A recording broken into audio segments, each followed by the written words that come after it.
Hey, this is Greg Berger, and you are listening to the Geekcast Radio Network.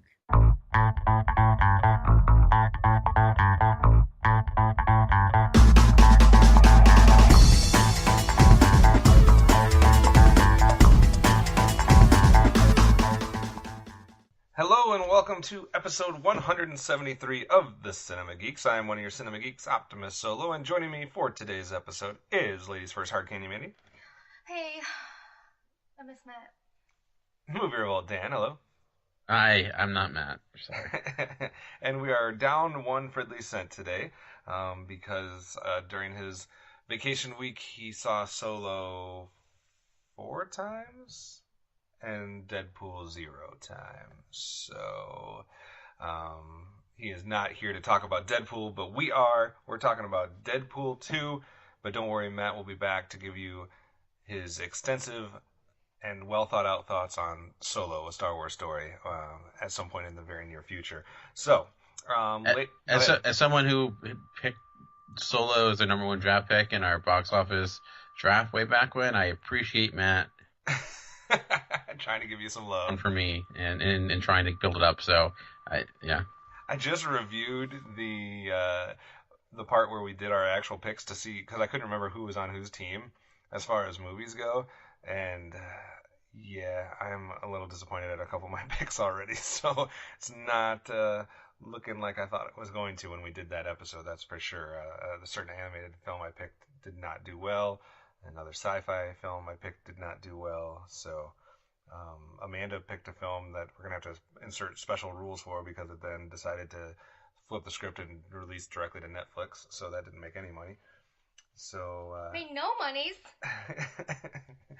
I mean, no theater money. So it's going to be interesting when we get all said and done. But yeah, the Star Wars love is not, at least not right away, happening for Solo at the box office, according to Star Wars standards, I should say.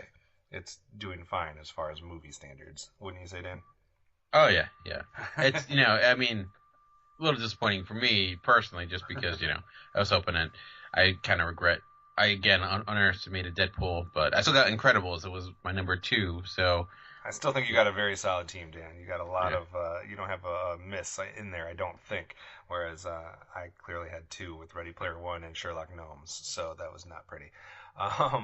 And Matt, so far, has the lead pick with his Black Panther, which is still, at this point, I believe, still ahead of Avengers by...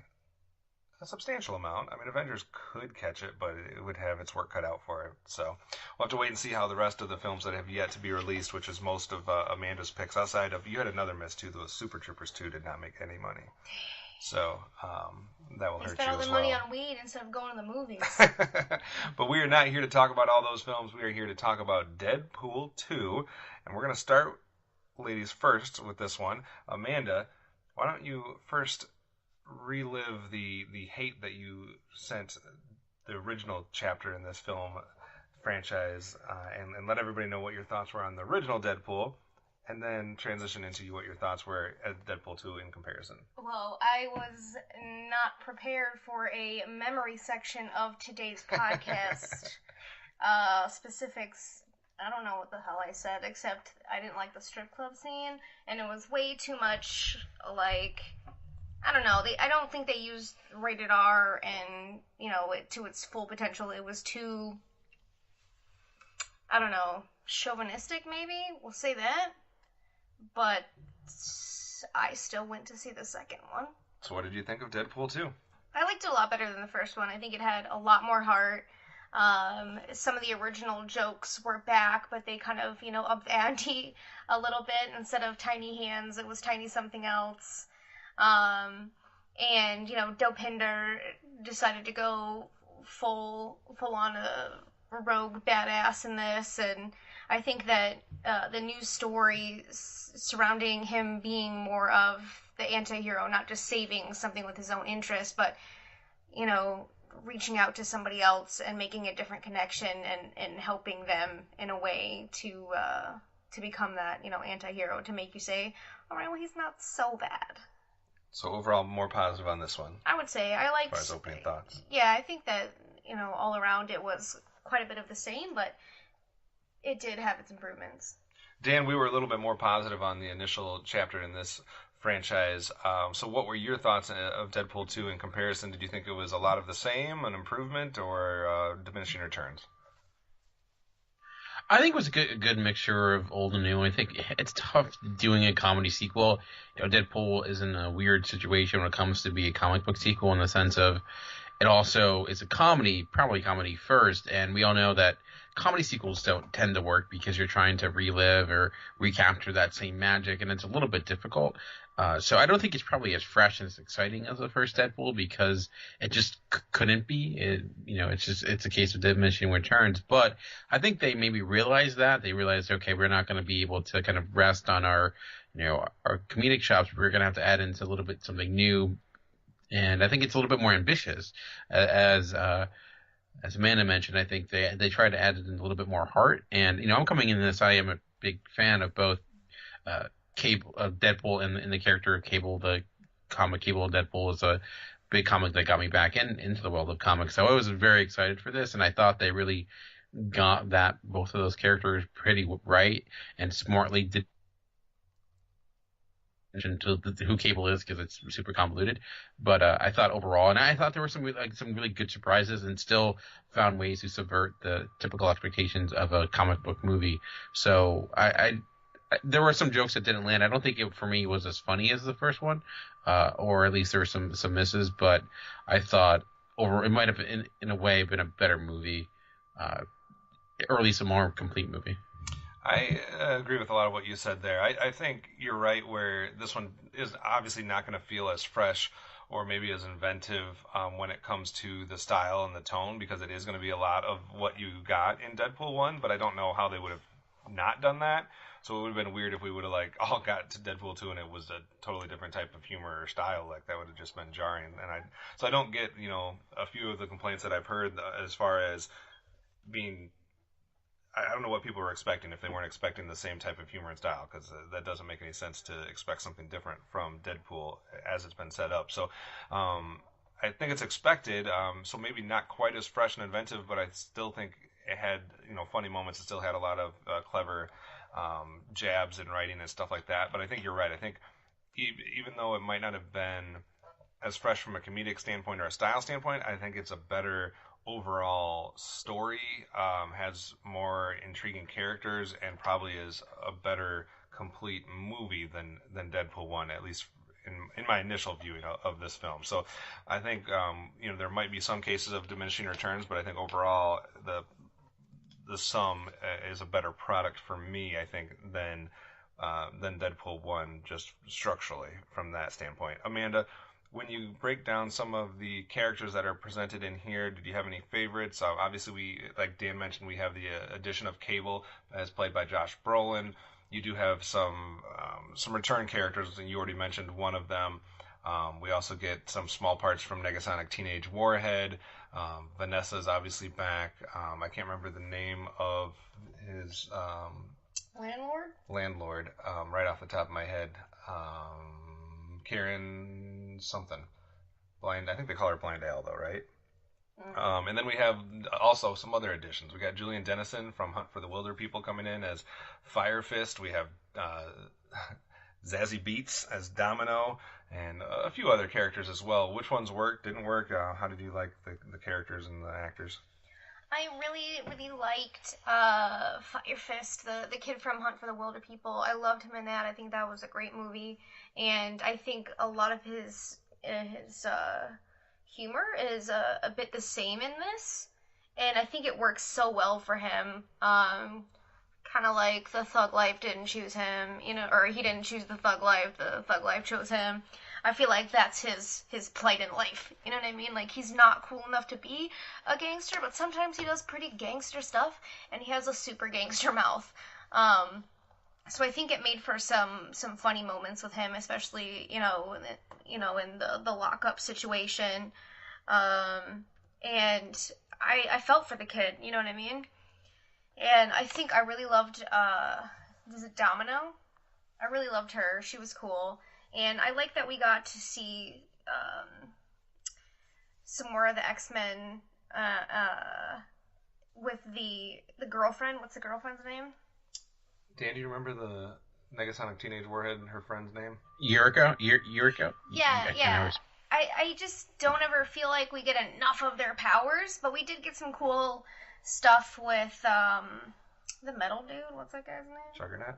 No. Colossus? Colossus, yeah. Spoiler, but, you know. Yeah, Kevin, dang. My bad. I'm trying not to do spoilers here.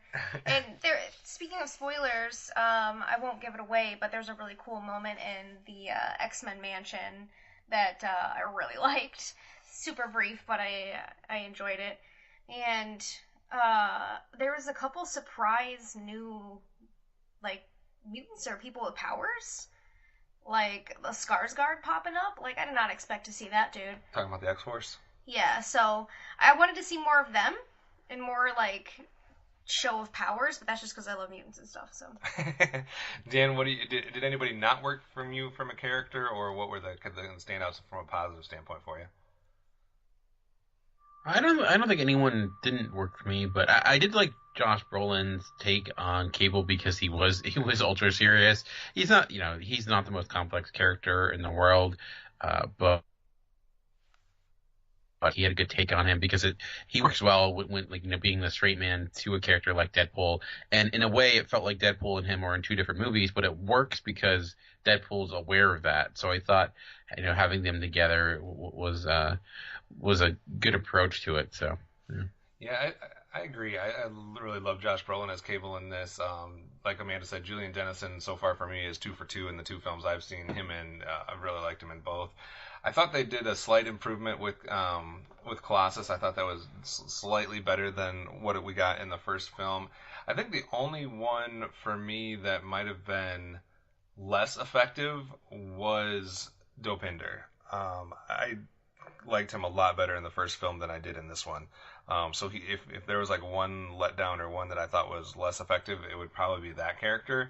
But that's such a minor part that it doesn't have. He's becoming unlikable because he's becoming evil. Like. One character that didn't work, I didn't think it was T.J. Miller character. I don't know if it's because of everything happening to him in real life, or I just thought he had a lot of the best lines in the first Deadpool movie, and I felt like that he was one character who felt they were trying to rehash a lot of the same stuff, with all this weird comparisons, and it just didn't work as well. And his relationship with Dohinder, I don't know, like every time he went for a joke, my crowd was pretty silent. So. Yeah. What's happening with him in real life?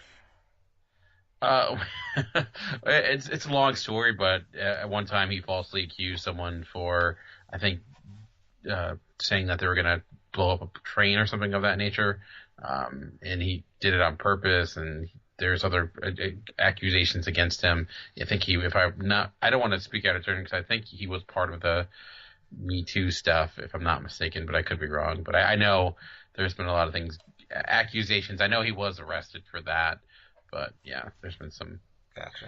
You're talking about the guy that runs the bar or whatever, right? Weasel. Yep. Yeah, Weasel. Yeah. The guy from Silicon Valley and stuff like that. Yeah, it seems like a lot of the characters that appeared in the first one were not.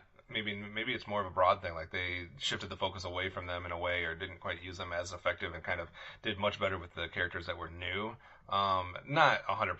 That's not that doesn't work for every single character in the movie, but I definitely think there's a few that were less effective this time around, and newer characters kind of took more of that spotlight. Dan, what did you think of the X-Force overall? That's funny because part of me was disappointed, but part of me thought it was kind of brilliant and the best scene in the entire movie. So yeah, I guess without spoiling too much, Amanda, did you like the variety of characters we got in the X-Force and kind of how they all roll called in? Yeah, I wanted more. Okay. You know what I mean? I think a lot of the displays of power and the fight scenes and stuff, I'm like, well, I kind of want more. Except for maybe one where it was just too much CG. Gotcha. But everything else, I'm like, we got to see 2 seconds of this person's power, and that looked legit. So why did we only get 2 seconds? Speaking of CG, Dan, what did you think of the film from a visual standpoint and effects? Did it work or? What's weird about I think Deadpool is that it kind of works when the visuals don't look all that great, like how Colossus and certain characters look very CGI. It feels very schlocky, which is, I think, appropriate for Deadpool. So even though some of the CGI may not be as high level as some other comic book movies. It feels like it's fitting. Even like there was a really great moment with Domino. That's a very CGI heavy scene, and I think it still generally works. So even though I know this was like a much higher budget than the last one, it still felt like overall special effects were. I think they did the job, but they weren't.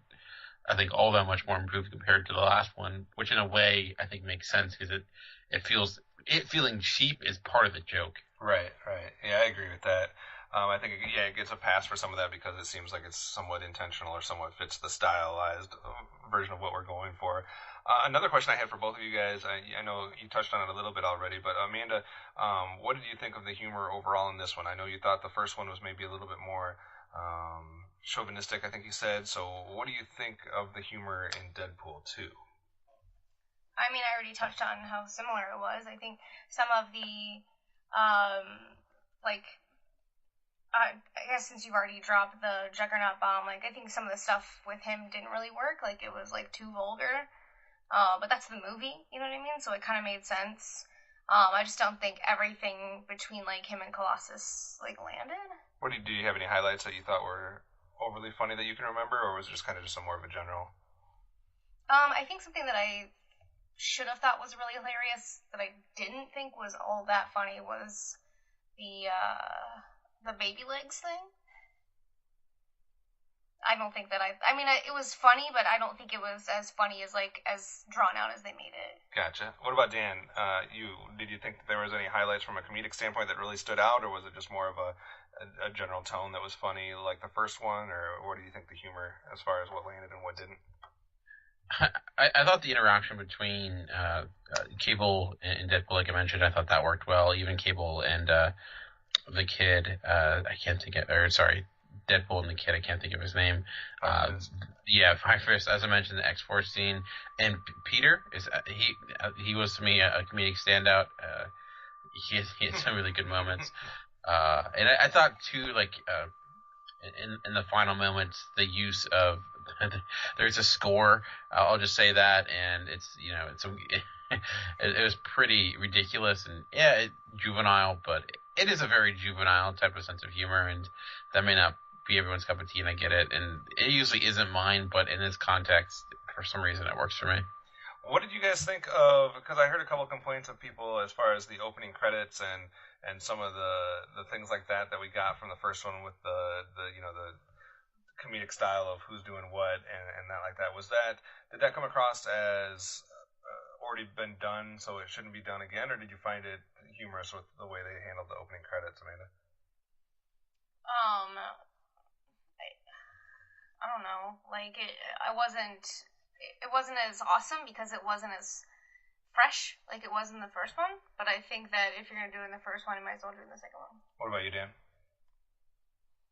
I liked it. I thought it stayed in the spirit of the last one. I thought, doing a James Bond parody and it, instead of it being like, just random jokes, like just like there was more of a running gag. That it was like, wait, what just happened? So I thought that commentary worked well enough. Yeah, I mean, I felt like they wrote themselves in the corner in the sense of if they didn't do it, people like, why wasn't there a credit thing? And I thought at least it tried to do something new. And I thought the parody of the John Bond, the James Bond opening credit scene worked well, and especially with that and Celine Dion. So.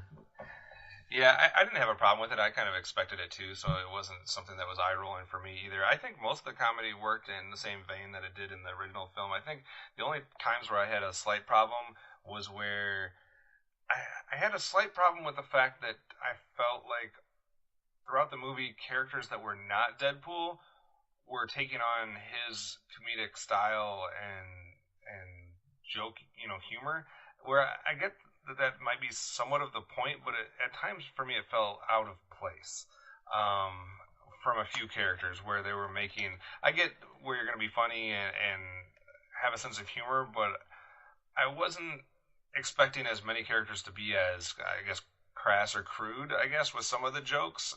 So that kind of threw me off a little bit. Maybe it was just that the jokes didn't land for me, or that I wasn't expecting it out of those individuals. I know there was one specifically that makes a joke about a cock ring, I'll say, and that one didn't land for me at all because I'm like, this seems weird coming out of this character's mouth. Like that wasn't Deadpool, so that didn't work for me. I don't know if any of you guys felt like that, or is that just kind of what you're expecting from a Deadpool movie in general? Or do you think it should be more contained to certain characters that it's their character to do that, or is it just okay for the whole movie to be like that, Dan? I don't know. It's a good question. I feel like, I don't know, even when some of the other characters told jokes, like a Cable or something like that, it was done in a way that was, even if the words didn't really correspond with what you expect from that character, at least the delivery did. And so there was one moment that felt really odd to me. It was like there was a situation where they like all told a joke at the same time, and it felt weird because at that moment in time, like, I think Domino was in that scene, and she didn't seem like a character that was really quippy or anything like that. So it seemed like that was one moment where I felt like they were really forcing it in there because she was funny-ish, but she wasn't someone that was like telling jokes here and there. But yeah, I guess it does feel like it is of one voice at a time, which is not always great when it comes to a movie where it feels like all the characters are written by the same person. So that I don't disagree that was problematic on occasion. Amanda, what did you think overall? Just anything you didn't get to talk about? Anything from the story standpoint, the plot, or kind of how this movie played out that you liked, didn't like, or kind of just like your final overall thoughts of the movie in general? What kind of grade would you give it? I didn't like that the tragedy that happens so soon. And I wanted to see more of like their normalcy as like a couple, with him being in the dude killing business. And I get that it would have made the movie longer. Maybe that's where they wanted to cut something out as far as time goes, but I would have liked to see that. I mean, it was intriguing to me, and they had a cool relationship, so that would have been fun to see. Also, when are we doing spoilers? We'll take a quick break and come back with just some final spoiler talk, but just kind of overall, I know you said you liked it better than the first one. What kind of grade would you give this one? Like number score? Just to get an idea. I would give it like a 7.5. And also, side note, super cool scene when you see Cable in his timeline. Yeah, I would agree with that as well. Dan, anything you didn't get to talk about from as far as the storytelling or plot or any highlights or lowlights? Sounds like me and my Man, I think it's a pretty straightforward movie overall, and a lot of, without getting into some of the more spoiler difficulty. I did like how it incorporated the X-Men more. I do wish we almost got more of them, but I kind of get why they can't do that. I did think it was quite funny, just some of the running jokes about Cable being racist. That to me was one of the better jokes, because it's like just the commitment towards it. But yeah, plot wise, I thought it made sense in the sense of I did like that they're like, okay, like what can we do, to add some not levity, because this is all levity, but element of seriousness, and how it does tie into the F word of family, which it's difficult. I think that, like I said, that's ambitious. Maybe it didn't always work as well as I was hoping, but I think it added a little bit more to the character of Deadpool. And there was some of that in the first one, with his relationship, but this one, it felt a little bit even more real. And I do think that I can see what Amanda's saying, because this I think has actually, weirdly enough, one of the better relationships in comic book films, and seeing it end as soon as it does, or even though it does linger throughout the film, was a little bit surprising to me. I was like, wow, that was not expected. I didn't think I was wondering, because she was not in the trailers at all, so I thought maybe she just like wasn't going to be in this movie, but not realizing where it was going. What about a score for you, Dan? To me, it's 8 out of 10. Like I said, that's about where I'd rank the first one. So I don't know where I would say which one's better than the rest. Like I said, I thought this one's a little ambitious, maybe, but the other one to me was a little bit more fresh and funnier. So I don't know. I'll have to watch it again to really determine that. But on initial viewing, I think I'd still rank the first one up a little bit higher. But it's very close. I think if you like the first one, I don't see why you wouldn't enjoy this one. Yeah, I think that's a main thing. Like, if someone was trying to ask, like, what your opinion was of Deadpool 2, or if they should watch it, whatever you thought of the first one, or if you liked it or didn't like it, I would think it would be pretty similar. I know, Amanda, for you, it went up a little bit more maybe than some may expect, but I think if you're a fan of the first one, you're going to be a fan of the second one. I think that's pretty fair to say. So I'd be right in that same ballpark, in that 7-8 range, somewhere in there. I think there was a few very, very minor issues, but overall, it was what you should have expected from a Deadpool film overall for me. We're going to take a very short break, and then we're going to come back just to have a few minutes on spoilers in case there's anything that people wanted to say before we close out the show. So we'll be right back after the break. After these messages, we'll be right back. Hey guys, it's Optimus Solo and Hard Candy Mandy. And we just wanted to let you guys know about another podcast out there that we both think you would all enjoy. It's one of both of our favorite shows to listen to, and it's none other than the True Bromance Podcast. True Bromance is a movie podcast hosted by longtime friends Hyro and Barry, and if you like to smile, laugh, and just be genuinely entertained while listening to movie talk, then this is definitely the right show for you. Each week, the guys break down a recently released movie, and not only do they tie in the movie that week to the beers that they are drinking during the show, but they also tie it into a real fun top and bottom 5 list associated with that movie. It's a blast hearing both sides of these lists, and it definitely makes them unique amongst all other movie review podcasts. So we definitely want to recommend all of you guys to go check out their show. Just search out the True Bromance Podcast on iTunes, Stitcher, and all other podcast platforms. And if you listen via iTunes, do us a favor and leave them a 5-star review. And don't forget to let them know that the Cinema Geeks sent you. On the Simplistic Reviews podcast, we talk movies. We talk TV. We talk. Hello, Julie, what the heck are you doing? Trying to make our spots sound more exciting by adding explosions. Yeah, I'm pretty sure you could have got the point across with sound effects, not the real thing. Car. Download the show on iTunes or at simplisticreviews.blogspot.com. I'm sure your insurance company will cover that. No, they won't. No, they probably won't. Hello, everyone. This is JD from the In Session Film Podcast. Each week, we review the latest from Hollywood, California. Well, yes, Brendan. We also give top 3 lists. Okay, yeah. Thanks again, Brendan. Additionally, you can hear us talk other movie news, trailers, varying movie series, or other interesting film-related topics, and even rants and raves of the week. On top of our main show, every Friday, you can also hear our extra film podcasts. You can listen to the In Session Film Podcast on iTunes, Stitcher, SoundCloud, or at InSessionFilm.com. Listen to the In Session Film Podcast every Monday and Friday. Subscribe today and hear me verbally beat JD like a Cherokee drum. No. That's not how this works, sir. Now back to the show. Do you see how your patience paid off? All right, Amanda, you're up first. Anything spoilerific that you wanted to talk about that you liked, didn't like, surprised, anything like that? Can we talk about, is it the end credit scene? When they fix Cable's time traveling device? Yeah. And he just goes back and undoes every single thing that happened in the fucking movie? Yeah? What did you think about that? Confused. What happened? It had some pretty funny moments in that. Obviously, the Green Lantern, is that right? Mm-hmm. I always get confused. Yeah, the Green Lantern aspect of it, I thought was humorous. But you're right, it did seem like, okay, you just undid everything that you just did. Dan, what did you think of that sequence? It was kind of. I thought it was funny.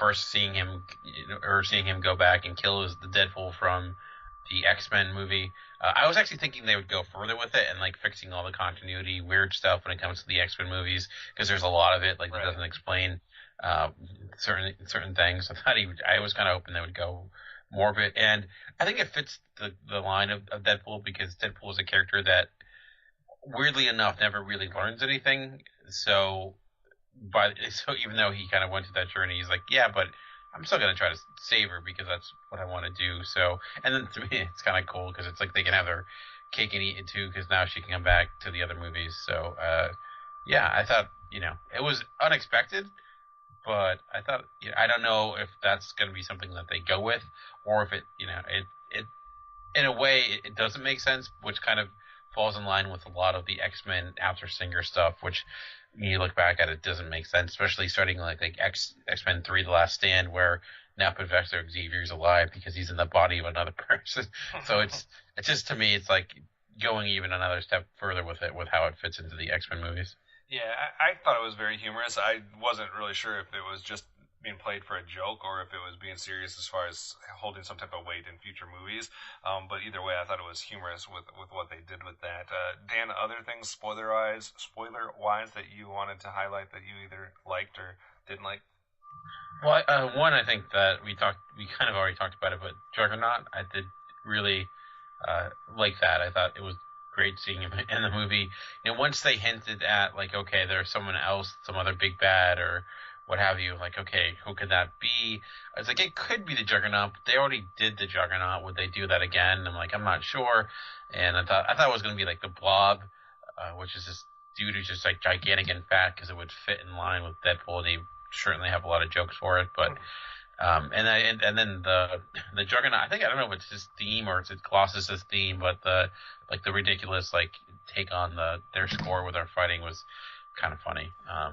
Did you think it ever got to a point where they were trying to juggle too many antagonists with, obviously you have Fire Fist kind of on the fence there, you have Cable who's kind of borderline good and bad at different times, you have Juggernaut, then obviously you have all the people at that institution which are the definition of evil. Did you think that it was too much at every time, or did you think they kind of balanced everything well because a few of them were kind of more back and forth? I never felt like there was too much to me because it all kind of felt in line. I assumed Cable and Deadpool would get together for some other reason eventually, and so I never felt like there was too much. And once I thought like the progression of it, I think, made sense. Right. And then so some of those characters, Juggernaut's not the most developed character in the world. He's just big muscle, but I never felt like there's not a great villain in this, unfortunately, but it's kind of the way it goes. It's not really the focus. So, right. But yeah. Amanda, what did you think of anything related to X-Men or X-Force that you wanted to bring up that would be spoiler-wise? Were you surprised at some of the cameos in the X-Force? I know you already mentioned one of them. Yeah, and like I said, dude, that was pretty cool when they showed that glimpse of all the other X-Men, like, in that room, and I'm guessing that's as much of an interaction between Deadpool and those characters as we're gonna get, but it just shows that they're aware of him and they're, like, actively avoiding him, and that's why you never see them in the house. Dan, what about you for any X-Men moments or the X-Force? Did you know everybody that was already cast in the movie, or were some of those people who were in that scene surprising to you? Or there was another cameo also in another part of the movie. I don't know if you picked up on that one. Yeah, there was a bunch of them. Like, I didn't know they were going to be in it. I didn't know Juggernaut was going to be in it, which apparently he was voiced by Ryan Reynolds. I didn't know that. I'm trying to think of some of the other people that were in it, like Brad Pitt, his cameo, or Alan Tudyk and Matt Damon. Yeah, like, which is now, I guess, Matt Damon's just gonna show up in Marvel movies like he did with Ragnarok and now this. No, I had no idea that any of those were coming. So the Vanisher being Brad Pitt, I thought was quite legitimately surprising. And Terry Crews. I knew Terry Crews because he was in the trailer. I thought because it was Terry Crews, he would have a bigger role than he did. And no, he died rather quickly. The way they all died was perfect. And speaking of going back in time, I think it's really funny though that he went back in time and saved Peter and no one else. And I thought that was pretty good. Yeah, that was pretty good. Yeah, I think having Brad Pitt as an invisible person, the Vanisher Man, is just about as perfect as it gets. That was Brad Pitt for real? Yeah. They wanted him to be in the movie in a bigger role, but they couldn't because of scheduling. So he literally filmed his vanishing scenes. It says in 2 hours he was in and out, and it was all post production. So he just showed up for 2 hours, and they did the Vanishing Man sequence where they show his face, and that was it. I didn't see his face. Yeah, they show it when he gets electrocuted and he falls. Well, I didn't know. I didn't put two and two together. Did you notice that it was Matt Damon and Alan Tudyk, the two rednecks, sitting on the back of the truck drinking? No. And talking? No. Yeah. So I thought they did a clever job of disguising some of those cameos pretty well. Amanda, Dan, anything else spoiler-wise that you guys want to talk about, or did we hit all the highlights there? I think we did. Dan? I got nothing else. All right, so that is our take on Deadpool 2. Overall positive for us. I also, the other running joke that I forgot to mention that I somewhat appreciated was the Frozen song joke that Deadpool kept going with. So I thought some of that was pretty clever too. I guess in final thoughts as far as Deadpool goes as a franchise, Dan, where do you want to see this go from here? Do you need to see another Deadpool 3? Would you rather see him kind of in conjunction with other groups, or do you think this is enough of this character? I don't know. Deadpool going through time, like if that's something they actually do, I think that would be kind of fun. I don't know. Like, could you put Deadpool in like an X-Men movie? I don't think you could. I don't know where they could go with it. But like my thought is something like where it's through time or something like that, or maybe more of a team up with Cable and Deadpool. I don't know. It's a good question. Or do you think they could expand on this whole X-Force thing and give it another go with a possibly different group of people? That could be something they do. It's hard to see them going in. Obviously we do have to deal also with the deal between Fox and Disney and how that could impact things too. There's been some speculation on if Disney would do too much with that rated R version. It seems like they're not afraid of that. It seems like they said that they would do that as long as it was advertised as rated R. They wouldn't have a problem with making that film if everything else falls into place. But I don't even know if that merger is happened 100% or if it's in limbo or it's in limbo, and possibly Comcast might step in, which would be awful in my opinion. For a lot of different reasons. Like I actually would love to see like a Domino movie. So if they do another X-Force, that's possible because there's a lot of characters, even though they killed off a lot, there's still a lot from that world that they didn't really bring in. So X-Force is always kind of like the X-Men that would kill. They had a little bit more 90s edge to them. So it could possibly work if they made it more of a team-up movie in some way. Yeah. I think so too. As far as the box office goes, I mean, Deadpool did well. It was the first film that dethroned Avengers: Infinity War as far as the top of the box office. So obviously, it's dealing with a lot of competition with Avengers and Solo: A Star Wars Story, but it's definitely making its money. Critical response, it's currently got an 83% on Rotten Tomato. Metacritic, it has a score of 66. Cinema Score, a grade of A. A lot of critics giving it a pretty high score. Amanda, are you done with Deadpool, or do you need to see him again in some way, shape, or form? I'm not necessarily clamoring for anything else, but I know that he's not going away. All right. So that's it for Deadpool 2. We'll have more film discussion on Solo: A Star Wars Story, as well as our wrap-up of our video game spotlight. Those are the next 2 episodes that you guys will be hearing. So definitely stay tuned for that. Dan, what do you have currently going on over at the Comic Concierge? Up recently, I spoke with Matt Stewart. We're actually going over a few comics. We're looking at Howard County and a new book, Revival. And I've also been putting up some reviews and stuff on YouTube, because we're trying to get more YouTube content out there. You can also listen to this podcast now on YouTube, because I know some people prefer doing that. So, but yeah, just keep chugging along. Yeah. Also, we do want to keep you guys updated that you should probably keep an eye open for the Facebook page or the Twitter handle for Geekcast Radio, because we have a pretty big episode coming out here in the next probably 1 to 2 weeks where we're doing an overview of the history of the entire network. So some fun statistics and kind of a trip down memory lane that we're going to kind of highlight 9 years of the Geekcast Radio Network and how many podcasts we've done, how many people we've featured on shows, how many episodes people have done. There's going to be some interesting content coming in that episode, so stay tuned for that. But other than that, that does it for this week. Tune in next time for another chance to listen to the Cinema Geeks.